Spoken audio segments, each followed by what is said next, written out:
Good afternoon, everyone. Our topic for today will be circulating about moral deliberation. So, kindly read first. What is moral deliberation?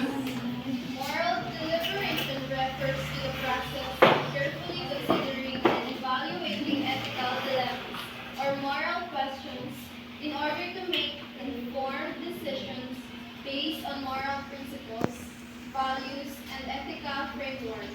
It involves reflecting on various perspectives, weigh, weigh, weigh, weighing different moral consideration, engaging in critical thinking to arrive at morally justifiable choices or actions. Okay, so basically, moral deliberation is a process on how you're going to choose something that is regarding with an ethical dilemma or ethical problem. So, means moral, it is so how you're going to decide, how you're going to precipitate things. So, deliberation basically means you are going to evaluate or to examine yourself, or you're going to dwell in such ethical dilemma. So there are steps in moral deliberation. So kindly read this number one. First, identifying the moral dilemma. The first step in moral deliberation is recognizing the presence of a moral problem or conflict. This could involve situations where there are competing values, conflicting interests, or ethical complexity. So the step one, that would be to state or define the ethical issue would be helpful, but this must not be confused with other elements of the problem. So basically, you're going to choose an ethical, the main causes of your ethical problem. For example, kindly have an example for the ethical problems. Do you have any idea of that? Yeah. So the ethical issue would be example, discrimination. That is part of ethical issue or ethical problem. So how are we going to prevent such discrimination in matters to your own ideas or own capabilities. So I'm just going to write the reading, then I was alright. So anyone, do you have any idea? Awareness. In terms of discrimination, how are you going to evaluate yourself and how are you going to control or to mitigate?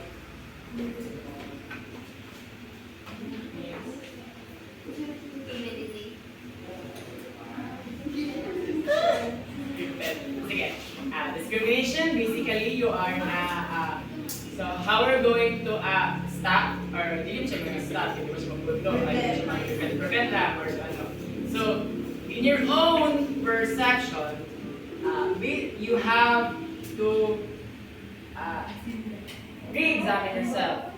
You are going to what would be your contribution regarding on that? How are you going to contribute something in order for the society will be in a good state. Now, kindly read the step 2. Kapari. Gathering relevant information. To make well-informed decisions, individuals engage in gathering factual information, examining relevant moral principles and considering the cultural, social, and contextual factors that may influence the situation. Okay, so please read, image 2. Ay, na to din.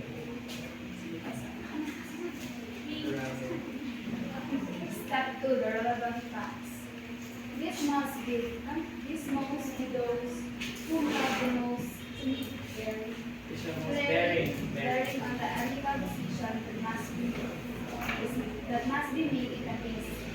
This also includes any potential economic, social, and political pressures.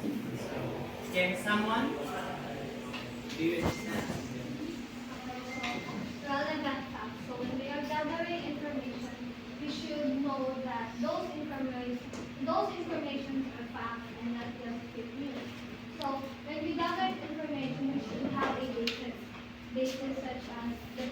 issues right now. The issues that is popular or that is viral in our time, like the recent impeachment of our Vice President Sara Duterte. So when you are gathering that kind of information, you should have a relevant fact. You should have a accurate information and accurate people who you are interviewing that contains a fact information and not just any fake news or just said lang na those are facts and Okay, thank you. So if you are in a situation wherein you're going to choose, example, let's go back to number one, the ethical problem, example, na may problema. Then, sumunod siya sa number two, process siya, process, the relevant facts. Where would you choose nga, mas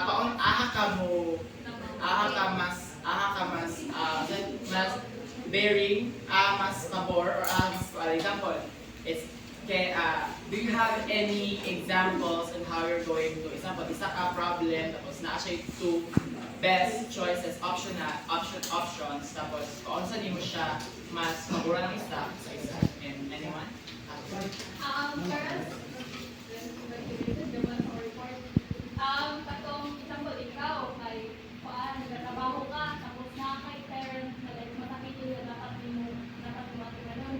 Kung sa mga yung trabaho, So, you have to balance or you have i-weigh ang mas importante, like regardless nga that two options is very important when it comes to job or your family, but jud mo ang mas unang jud mo trabaho or pamilya. So syempre it depends, it is really subjective good. Hindi pa siya makaingon nga dito ko sa job kay nani, dito ko sa family kay nani. So it depends on the sa model nga involved or naadya ang situation. So the step 3, kindly.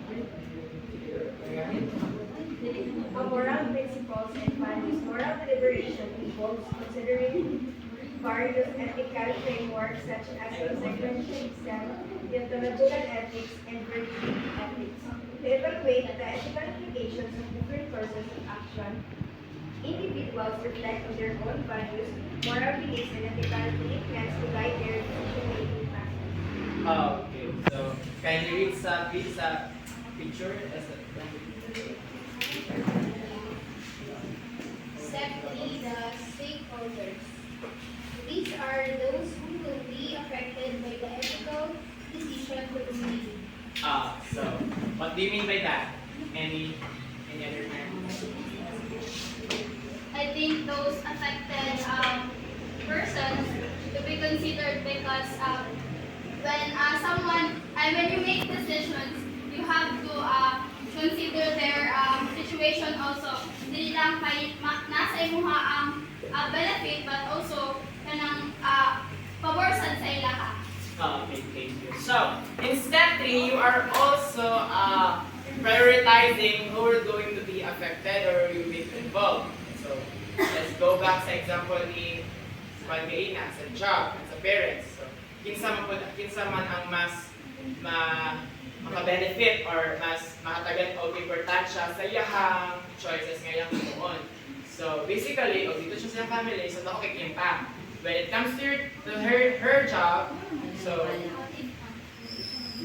itself kasi worker man siya. So dili siya lahi siya og bracket sa kasi going from family, so general, so circle of family, tapos ang sa job is wala siya ng trabaho, yung sa trabaho lang ang maka-benefit. Although it's a good thing, but doing that because now. So, next step, kindly number 4. Read and explain. Step 4. Considering alternative perspective. Moral deliberations is considering different viewpoints and perspectives related to the moral dilemma. This includes taking into account the interests and rights of all affected parties when considering the broader cycle. and ethical implication. So it means the moral deliberation is ga-involve siya or ga-consider siya sa mga various viewpoints and perspectives. And consider the interests and rights of all parties and involve and the broader societal and ethical implication of the decisions. Okay, thank you. So, the step 4, considering alternative perspectives. So, and other, sige tawag ka ng example, kuan, kana example, kamatino na yung hang, example, like na, kamatino na ka, tapos, dili ka hospital, ibig na nga, gamay na lang yung kuan, dito sa pikas ng hospital. Sila ba na, parang second, second choice. Ganang ano, basta word nga na siya, nana ka sa imong desisyon, nga, ingat, for example, pagdunin mo siya nga relationship sa imong hudyag, ani. Pero mga yung kampo advice, or guidance, or enlightenment sa imong kauban, or sa mga experts with regards to that situation.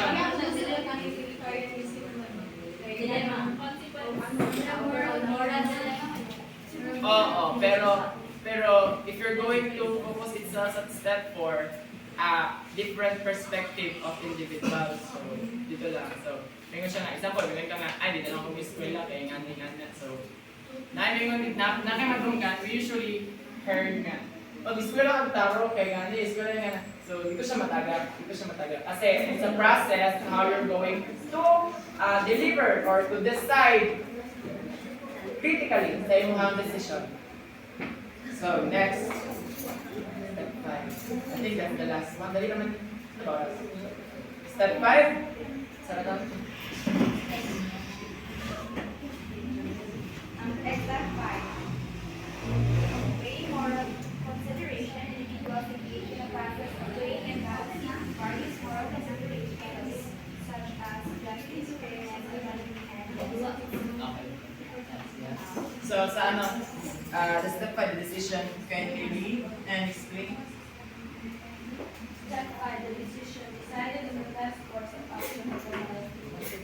So if maana o if nag-iba-ibang mo mga situations where ang decision mo na nakapailat mo, hindi na ka mo decide if kapulok ka mo o ni maayo mo o kung na maka-benefit sa imo o sa laing palibot. So ang decision na needed para mo to, hindi na ka gusto mo yung kabody decide. Okay, thank you. So, you are done on all the process and how you're going to deliberate your moral decision. So, the decision you made is the final choice. The question now, does the final choice could be broken or could be redirected? I mean, you decide to ano na, example, na nakaisang decision nga, mo na ng final. Naapa ba siya yung potential nga naapa siya yung mas better as of? Yes or no?